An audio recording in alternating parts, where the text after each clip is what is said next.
नमस्कार, महाविजनमध्ये आपलं स्वागत आहे। पंतप्रधान मोदी यांनी त्यांच्या 12 वर्षांच्या कारकिर्दीत महाराष्ट्रासाठी दिलेल्या योगदानाबद्दल महाराष्ट्र सरकारकडून त्यांचे आभार मानण्यात आलेत। याशिवाय शाळा सुरू झाल्यात। मुख्यमंत्री उपमुख्यमंत्र्यांनी शाळांमध्ये जाऊन विद्यार्थ्यांचं स्वागत केलंय। याशिवाय अनेक महत्त्वाच्या घडामोडी या आठवड्यात घडल्या असून त्यातल्या काही महत्त्वाच्या घडामोडींचा आढावा आपण महाविजनमध्ये घेणार आहोत। नमस्कार, मी देवयानी आणि तुम्ही बघताय मुंबई तक। आधी नजर टाकूया हेडलाईन्सवर। पीएम मोदींच्या कार्यकाळात महाराष्ट्राच्या विकासाला नवी दिशा मिळाली। मुख्यमंत्र्यांसह उपमुख्यमंत्र्यांनी आभार मानले। मुंबई कोस्टल रोड नॉर्थ विस्तार प्रकल्पात अत्याधुनिक तंत्रज्ञानाचा वापर, मुख्यमंत्र्यांनी आढावा घेतला। शाळा प्रवेशोत्सव कार्यक्रमात मुख्यमंत्र्यांची हजेरी, विद्यार्थ्यांशी भन्नाट संवाद, आयडियल सेंटर डिजिटल लॅबचं उद्घाटन। महापालिका शाळेचा विद्यार्थी ते उपमुख्यमंत्री असा प्रवास, विद्यार्थ्यांना मोठी स्वप्न पाहण्याचं उपमुख्यमंत्री एकनाथ शिंदेंनी आवाहन केलं।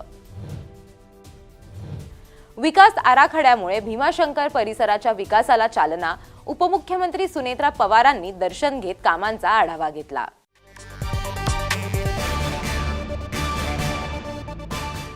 पंतप्रधान नरेंद्र मोदी यांनी सर्वाधिक काळ सेवा देण्याचा म्हणजे 4399 दिवसांचा ऐतिहासिक टप्पा पूर्ण केलाय। याबद्दल देश विदेशातून त्यांच्यावर अभिनंदनाचा वर्षाव केला जातोय। नव्या आत्मनिर्भर भारताच्या उभारणीमध्ये प्रधानमंत्री नरेंद्र मोदी यांचं स्थान अढळ असून त्यांच्या 12 वर्षांच्या कारकिर्दीत महाराष्ट्राच्याही विकासाला नवी क्रांतिकारी दिशा मिळाली आहे असं सांगत मुख्यमंत्री देवेंद्र फडणवीसांनी गौरवोद्गार काढले।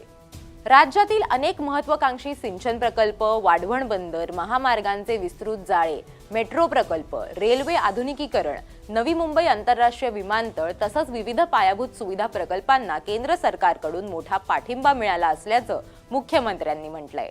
10 लाख लोकांना रोजगार देणारे आणि महाराष्ट्राची आणि भारताची अर्थव्यवस्था बदलवून टाकणारे अमरावतीचा मेगा टेक्सटाईल पार्क असेल, छत्रपती संभाजीनगरची डीएमआयसी असेल, ऑरिक सिटी असेल, दिघी पोर्ट असेल, गडचिरोलीत स्टील सिटी असेल, एम्स आयएम आयआयसीटी असेल, अशा अनेक गोष्टी सांगता येतील की या महाराष्ट्राला मोदीजींच्या नेतृत्वामध्ये महाराष्ट्राच्या विकासामध्ये एक गुणात्मक बदल हा या 12 वर्षाच्या कारकिर्दीत झालेला आहे। मुख्यमंत्र्यांसोबतच उपमुख्यमंत्री एकनाथ शिंदे, उपमुख्यमंत्री सुनेत्रा पवार यांनी देखील पंतप्रधानांचे आभार मानत स्वागत केलं।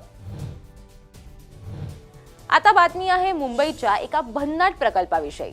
Mumbai coastal road north project मुंबईला अधिक वेगवान, हरित आणि उत्तम कनेक्टिव्हिटी असलेलं शहर बनवण्याच्या दिशेनं महत्त्वाचं पाऊल ठरतंय।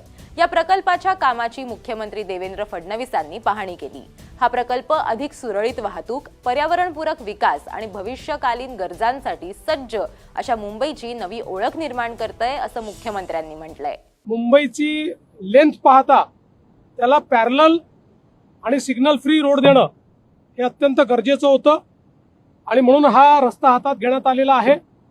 आता आपण ज्या ठिकाणी उभे आहोत हा बांद्रा वर्सोवा आणि वर्सोव्यापासून भाईंदर असा जे 2 रस्ते आहेत, या 2 रस्त्यांचा मिलाप या ठिकाणी होणार आहे।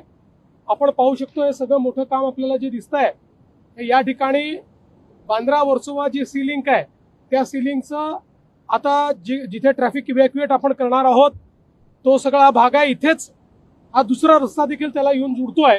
हा पलीकडे मग भाईंदर पर्यंत जाईल आणि मला असं वाटतं की आता अत्यंत वेग या सगळ्या कामांनी घेतलेला आहे।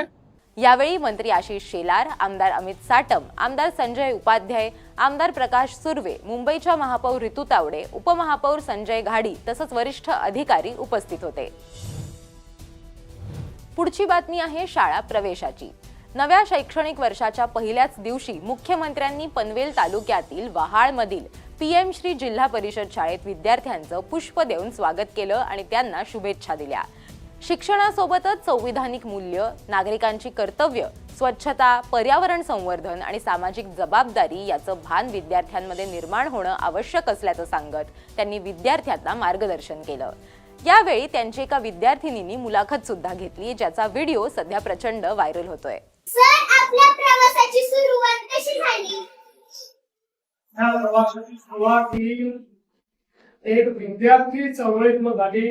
ते मागे विद्यार्थी परिषदेमध्ये विद्यार्थ्यांचे प्रश्न सोडवत मी इकडे आलो. आपल्या सामाजिक कामात कोणती मोठी आव्हाने आली आणि त्यातून आपण कसे मार्ग काढले? कुठल्याही सामाजिक कोणात आव्हान असतातच. जेव्हा तुम्ही समाजात आता काहीतरी करायचं असतं त्यावेळी प्रत्येक ठिकाणी ही व्यवस्था असते ती आपल्याला बदलावी लागते. व्यवस्था बदलताना त्याच्यामध्ये अडचणी येतात. पण आपल्यासमोर किती मूल्यमोठे आदर्श आहेत. छत्रपती शिवाजी महाराजांचा आदर्श आहे, तिथे स्वराज्याची स्थापना केली. यावेळी त्यांच्या हस्ते शाळेतील आयडियल सेंटर डिजिटल लॅबचं उद्घाटन करण्यात आलं. मुख्यमंत्र्यांनी विविध वर्गातील विद्यार्थ्यांशी संवाद साधून त्यांच्या शैक्षणिक प्रगतीची माहिती घेतली. विद्यार्थ्यांची शिस्त, ज्ञान आणि आत्मविश्वास पाहून त्यांनी समाधान व्यक्त केलं. ठाण्यामध्ये शाळा प्रवेशोत्सव कार्यक्रम साजरा करण्यात आला. ठाणे महापालिका शाळा क्रमांक 23 इथे पहिल्या दिवशी आयोजित कार्यक्रमात उपमुख्यमंत्री एकनाथ शिंदे यांनी विद्यार्थ्यांशी संवाद साधला. यावेळी उपमुख्यमंत्री शिंदेंनी जुन्या आठवणींना उजाळा दिला. सोबतच विद्यार्थ्यांशी संवाद साधत मोठी स्वप्न पाहण्याचं आणि जिद्द, चिकाटी व कठोर परिश्रमाच्या जोरावर यश मिळवण्याचं आवाहन देखील केलं. मी या शाळेचा विद्यार्थी आहे. शाळा क्रमांक 23. कितीतरी लोक आहेत की पालिकेच्या, जिल्हा परिषदेच्या, सरकारी शाळेमध्ये शिकून समाजामध्ये विविध क्षेत्रामध्ये चांगलं उत्तुंग काम करणारे मोठे नेतेही झाले. शाळा ज्या आहेत या शाळांना फोकस करा, इथंच आपलं भवितव्य घडतं आहे आणि म्हणून यांना सगळ्या सुखसोयी ज्या आहेत या मिळाल्या पाहिजे अशी माझी अपेक्षा आहे. शाळांच्या विकासासाठी निधीची कोणतीही कमतरता भासू दिली जाणार नसल्याची ग्वाहीही एकनाथ शिंदेंनी यावेळी दिली. कार्यक्रमाला ठाण्याच्या महापौर शर्मिला पिंपळोदकर, ठाणे महापालिका आयुक्त सौरभ राव यांच्यासह अन्य अधिकारी, लोकप्रतिनिधी आणि शिक्षक, पालक, विद्यार्थी मोठ्या संख्येनं उपस्थित होते. पुणे जिल्ह्यातील पवित्र श्री क्षेत्र भीमाशंकर ज्योतिर्लिंग मंदिरात भाविकांची मोठी गर्दी असते.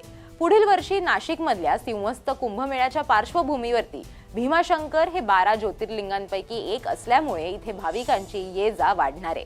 त्यामुळे या परिसरात मोठ्या प्रमाणात विकासाचं काम सुरू आहे. या कामांचा आढावा उपमुख्यमंत्री सुनेत्रा पवारांनी घेतलाय. भीमाशंकरच्या विकासाची वाटचाल टप्प्याटप्प्यानं सुरू आहे.